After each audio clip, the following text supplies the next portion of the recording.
Blog Talk Radio. Tonight we interview a wolf and Jeff acts like one. What are we talking about? Find out next.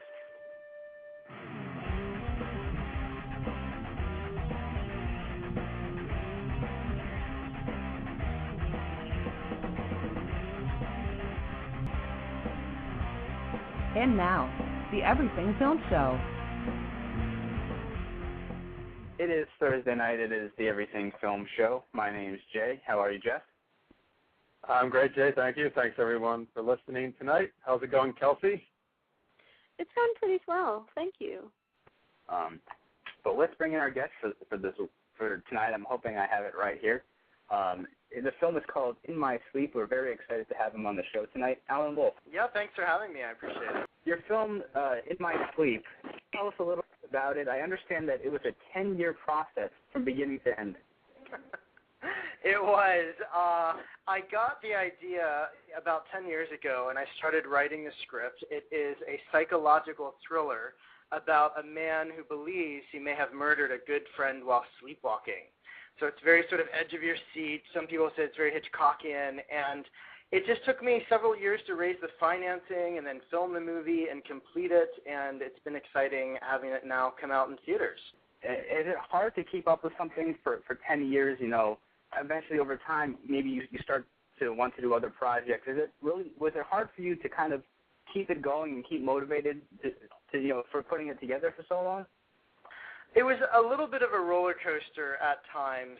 Sometimes it felt like, gosh, I put all this work into it, what's going to happen with it? And other times, encouraging things would happen.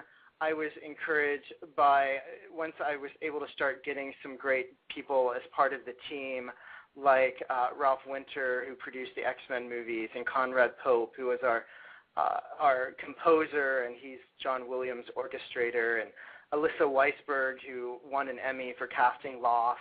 She was our casting director. So it was encouraging getting that team, and then the actors who came on board, Philip Winchester, Lacey Chabert, Abigail Spencer, and Kelly Overton, and Tim Draxel. It was just, yeah. So sometimes it was very discouraging, and I just had to say, you know what, this is my dream.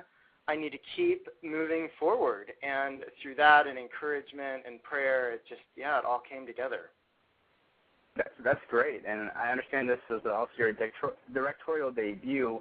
How did you prepare for this, and what was the experience like as a new filmmaker? Well, I went to school at New York University, and so that's where I sort of learned the craft of filmmaking. And so I was very, very much looking forward to putting my sort of head knowledge to work. And I felt like it was all about the preparation. When you're sort of dealing with a lower budget and a short time frame, I just felt like the more kind of prep that we could put into it, the easier it would be on the set. So I did things like through a 3D storyboard program, storyboarded the whole film and created 3D versions of the sets on my computer that I could sort of drop a camera into to kind of create the visuals for each scene, and then just work closely with our production designer in coming up with like color schemes and just how to visually kind of tell the story. And we built sets on a warehouse in downtown Los Angeles. So it was just, I think a lot of it had to do with doing a lot of prep work and visualizing how it was going to come out, and that helped me when I went onto the set to feel like I knew what I was doing. Great, and as others and more people find out about In My Sleep, it gains some popularity, and others can request for it to play in their city. Now, how can someone who's listening to our show tonight get In My Sleep to play in their city? We have a feature on our website. Our website is inmysleep.com. Again, that's like the name of the movie, inmysleep.com. And we have a feature called Request It, and when you go on board, you can see a couple different options where it's playing, tickets and showtimes. But also, if it's not playing in your city, you can request that it is, and you can just send in your info, tell us what city you're coming from, and then if we get 500 requests from a city, that means we have an audience in that city, and we should be able to bring it to that city. So we've gotten a lot of emails and calls from people who are excited about In My Sleep coming to their city and wanting to tell their friends. So we've just launched that a few days ago, and we've seen the numbers go up every day. People just logging on and wanting it to come to their hometown. Now, due to the movie's content, I have to ask you: have you ever done anything strange in your sleep before? Well, as far as I know, I have not murdered in my sleep, but I've been known to talk in my sleep. I got married 6 months ago, and so my wife tells me interesting things that I do in my sleep. But as far as I know, I haven't sort of gotten up and walked around or driven a car somewhere. But I guess I just need to keep asking her every night what I've done. All right. Hey, Ellen, this is Jeff. You got the bug for screenwriting at a very young age. You wrote your first screenplay when you were 9. Can you tell us what that was about, and was it a short or feature? That's funny. Actually, yes, it was a feature. It was called Kids at War, which made sense because I was a kid at the time, and it was about this sort of family where the kids they all live in outer space, and the kids sort of lose their parents, and they think their parents have died, but then they get a message from them, and so they sort of trek across the universe to find their parents, and they kind of go through a bunch of adventures on the way. Nice. You ever think about dusting that off and maybe making that one? It's funny. I've read excerpts of it recently to my wife, and we just laugh at what I was thinking of back then. But you know what? Any idea can become something, and Kids at War. That might be my next film. Probably. All right. Yeah. If it is, you heard it here first. That's right. You also completed your first feature at a very young age, 17, and you were able to finance it too. Can you tell people about that experience? Yeah, that actually was when I was in high school. I went to high school in Dayton, Ohio at Kettering Fairmont High School, and we weren't a really wealthy family growing up, so I had to sort of raise my own financing for the movie. So I decided to sell advertising space in the program that I was going to print at the premiere.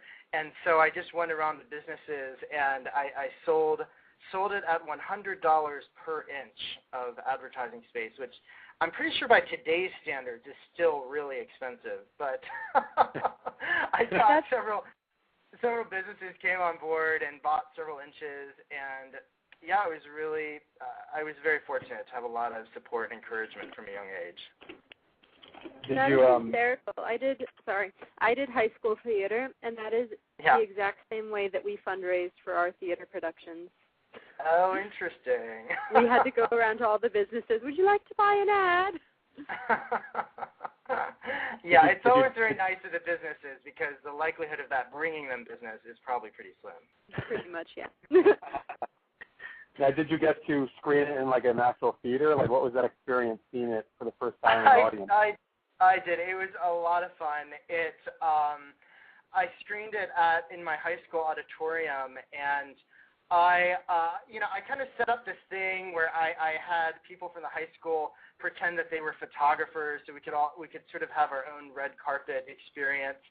But the film was so much work that I was still working on it up until just minutes before the premiere, and I actually didn't get all the sort of sounds added to the film. So toward the end, there's a scene where people are clapping, except there's no sound of the clapping on the film. And during the whole movie, I just thought, what am I going to do? We're going to get to this end scene. No, people are going to see people clapping, but they're not going to hear the clapping. I'm sort of panicking. So that moment comes on the screen, and I just get the idea to clap. And so I just start clapping, and the rest of the audience starts clapping, and that moment is saved. Awesome. Nice. Yeah. So yeah, it was a lot of fun. The newspaper said, kind of all the newspapers came out with articles, and television stations kind of did some things. So it was very fun at that age to get that kind of encouragement, and that sort of was my send-off to go to school at New York University to study film. Awesome. Pretty cool send-off. Yeah. All right. So one thing we like to do on the show is ask some random questions, and that's what we're going to do right now. So let's say you had a DeLorean and could travel back in time. What time period would you go to and why? C.S. Lewis and J.R.R. Tolkien had a group that met in Oxford at a bar called the Eagle and the Child. And they're a bunch of writers, and they would get together, they would talk about ideas, and I went there a few years ago to that actual bar, and they have a little plaque that says, it's something like, here met several, a group of people that helped to shape the future of Western literature. And so just to be able to meet people like that and just kind of be a part of that, I think that would be, really thrilling. That is pretty awesome. I thought it was incredibly interesting. I read that you funded your film by creating board games. Some of these board games are called Jabberjot, Pet Detectives, Slapwacky, Truth or Fib, and you actually won Toy of the Year for creating these. Yeah, that was sort of my idea, was to create a board game company that would help fund the films. It sort of became a different reality as time went on. That was like my original intention, but then eventually I realized, any small business that you start, especially in the early days, just is such a can be such a money black hole. So that was the original goal, and it didn't quite turn out how I sort of wanted it to, but it's been really fun just having. I had one of the games, You're Pulling My Leg, is actually featured in the movie, and I'm still working toward that goal and hoping to do that someday. But it hasn't quite, it was definitely a lot of life lessons as I created that game company, and I traveled around and met people. But it's been a really fun adventure as part of this. Yeah. Okay, so we're going to do one more random question, and this time I'm going to give you a series of pairs of things. In each case, choose the one you prefer. Okay. The first one is Toy Story or Shrek. Which one do you prefer? Toy Story. All right, very good. Have you seen the latest one? We talked about it last week, actually, on the show. I have, yeah. I thought it was terrific. Really good. All right, awesome. The next pair, Katy Perry or Madonna? Wow. Well, I would say Madonna's sister, because I've met her and she's really nice. Have you really?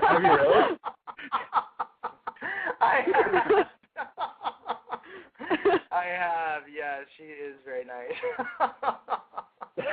All right, Madonna's sister. All right, good choice. All right. That is like the know your mom joke, I think. Yeah, well, Madonna's sister.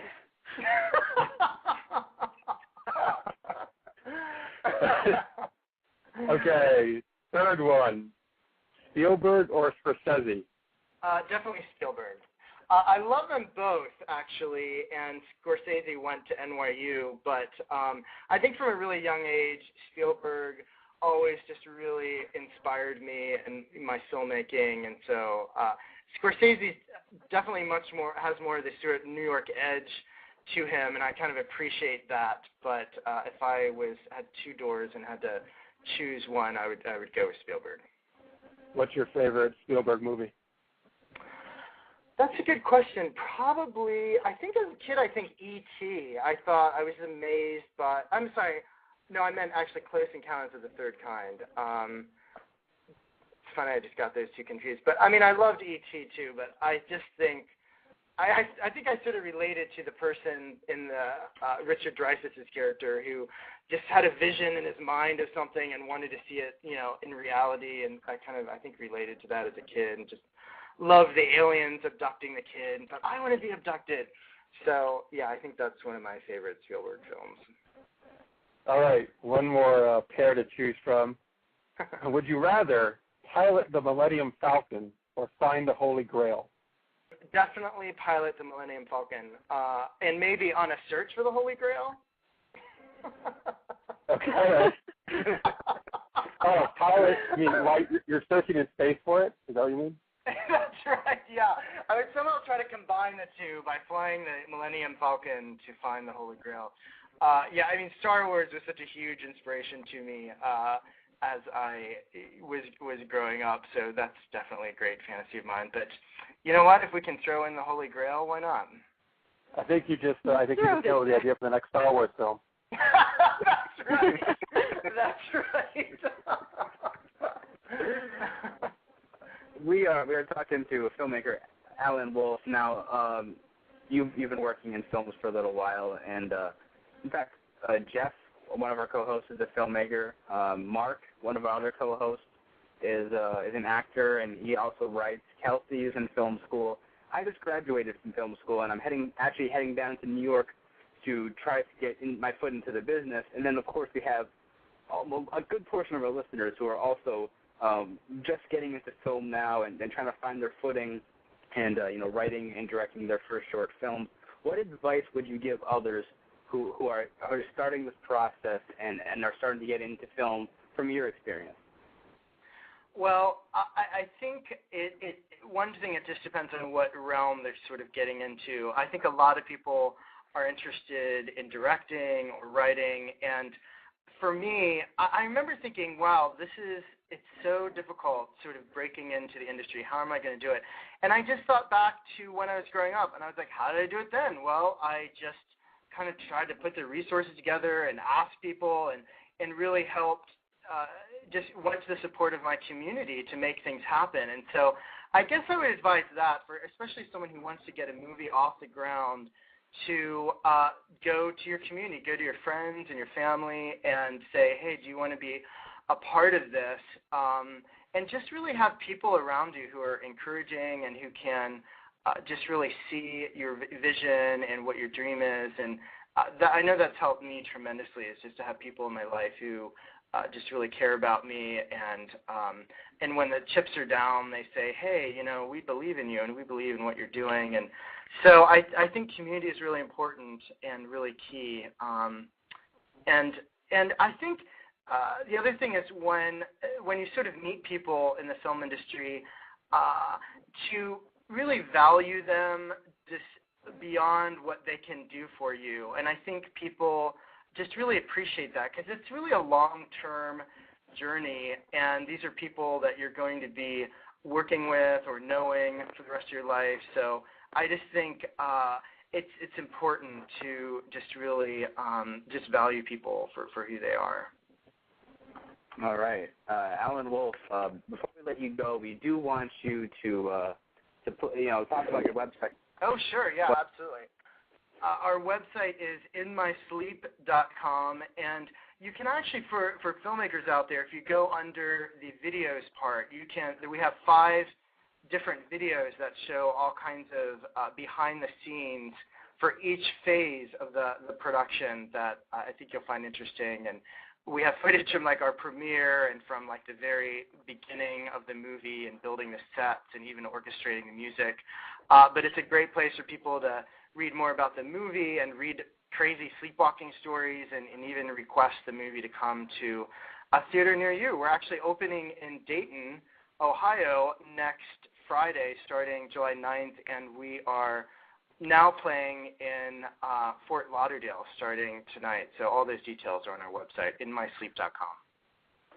Very cool. Alan Wolf, inmysleep.com. Request it in your town today, right now. Go to the website and do it. Alan, thanks for joining us tonight. And if you ever have any project or anything you'd like to talk about, feel free to shoot us an email, and we'd love to talk to you again. Okay, that sounds great. Thanks for having me on. Thanks, Alan. Thank you very much. Thanks, Alan. Okay, thanks. Thank you. Bye. This is Alan Wolf, inmysleep.com. Check it out, request it, and watch it in your town. All right, that's going to do it for us. We'll be back next Thursday, 11 p.m., right here on the Everything Film Show. Join us next week right here on the Everything Film Show.